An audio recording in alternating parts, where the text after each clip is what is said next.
My collection. My beautiful collection.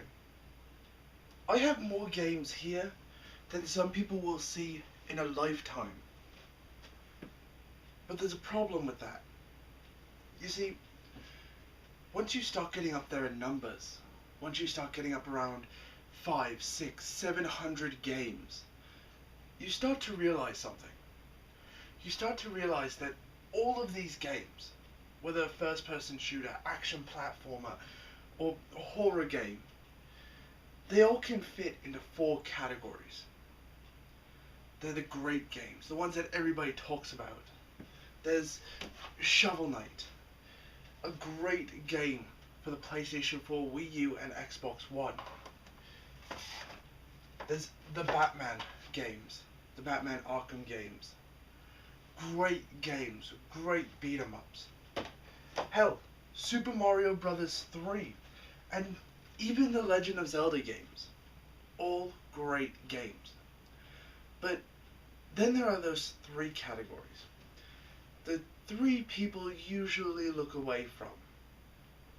These games are the ones we'll be looking at today. These are the good, the bad, and the shit.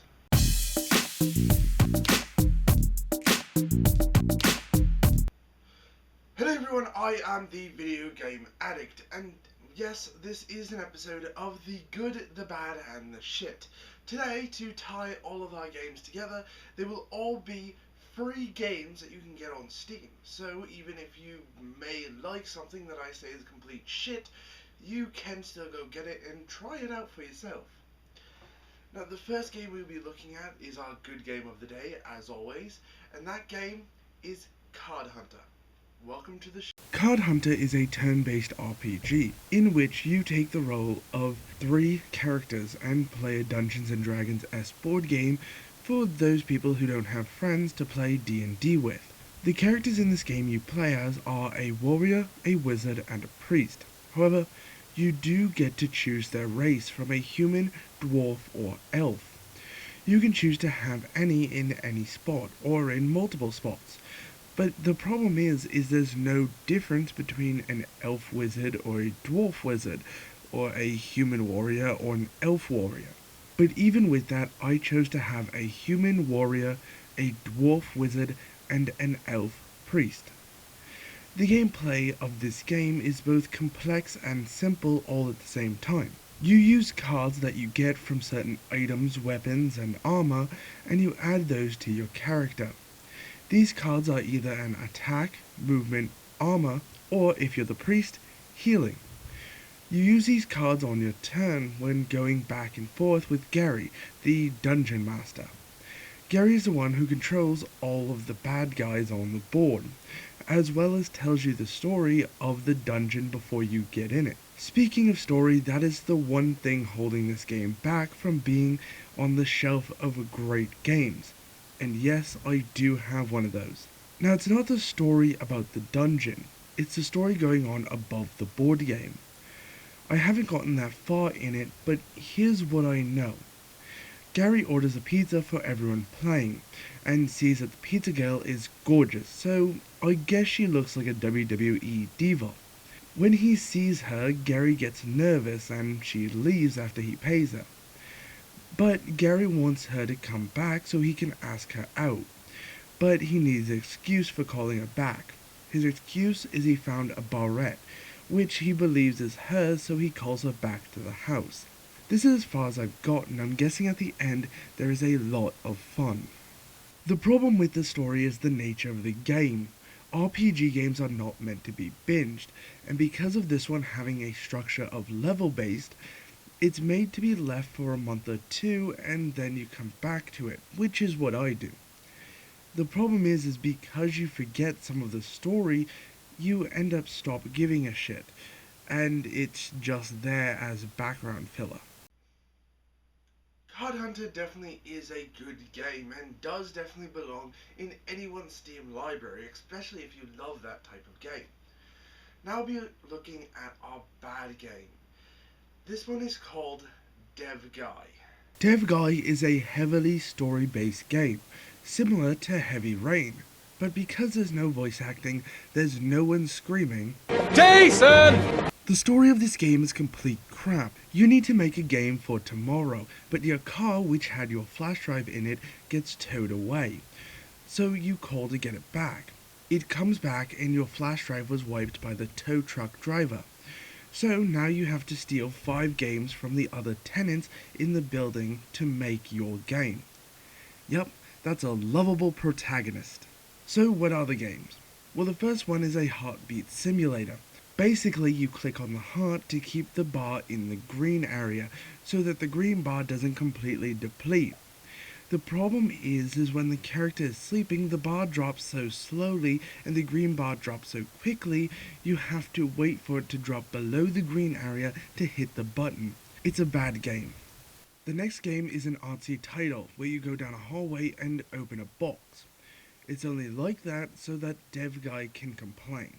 Next comes Press Up to Jump, where you play a Super Meat Boy-esque game, but you press up to jump rather than one of the other buttons. And you only press up to jump, so you have dev guy to complain about it. The fourth game is based somewhat off My Little Pony, at least the characters are. In the game, you play as 3 ponies, one red, one blue, one green. Each one has different powers. This is the most finished version of a game. If there was a better way to change the ponies, a run button, and a call button to bring them all together, this could be considered quite fun. Finally, you need to hack the last computer by answering questions about Dev Guy the game. When you do... What the... Oh! Jeez, no! Take that off before my video gets taken down! If this is how bad our bad game is, how can you get any worse for our shit game? Well, they managed to do it, and this game is called Hero Clicker. In this game, you fight monsters by clicking on them. Each click does damage. After each monster, you get a certain amount of gold. You use this gold to get heroes to click for you. As you get more gold, you can level up the characters, and with each level, they do more damage and click more often. After a few levels, you no longer need to click, and you can sit there and get gold, level up your heroes, repeat. This game wouldn't be as bad if it wasn't a complete rip-off. There's a game online you can play called Cookie Clicker. In Cookie Clicker, you do the same exact thing, except one difference. In Cookie Clicker, one click gives you one cookie, which is the currency of the game, rather than one damage. Well, I guess that's it. Normally this would be where I end the show. The good, the bad, and the shit. But I want to talk about a game that's actually great. An amazing game that you can get 100% free on Steam. This game is called Emily is Away.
Emily is Away is an amazing game. This is a game that if you've been out of high school for at least a year, you need to play this game, because it will bring back all those raw emotions that you felt when you were leaving high school. And if you've been out longer, you will feel more for that character as you continue through this journey. Hell, I'm pretty sure even if you haven't left high school, if you haven't left middle school, you can still play it and get that sort of experience.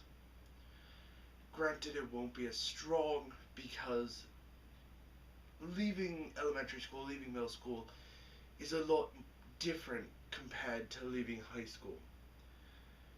When you leave high school, a lot of people not only leave the school, but they go on to different cities, they go on to different states, some go on to different countries to further their education.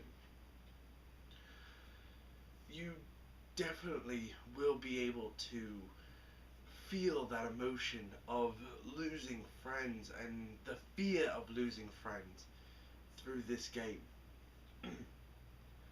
Emily is Away will definitely stand the test of times, not only through graphics, but just through the emotions that it presents. Anyway, that's all for this episode. I am the Video Game Addict. Share this on Facebook and Twitter, and I will see you all in the next video.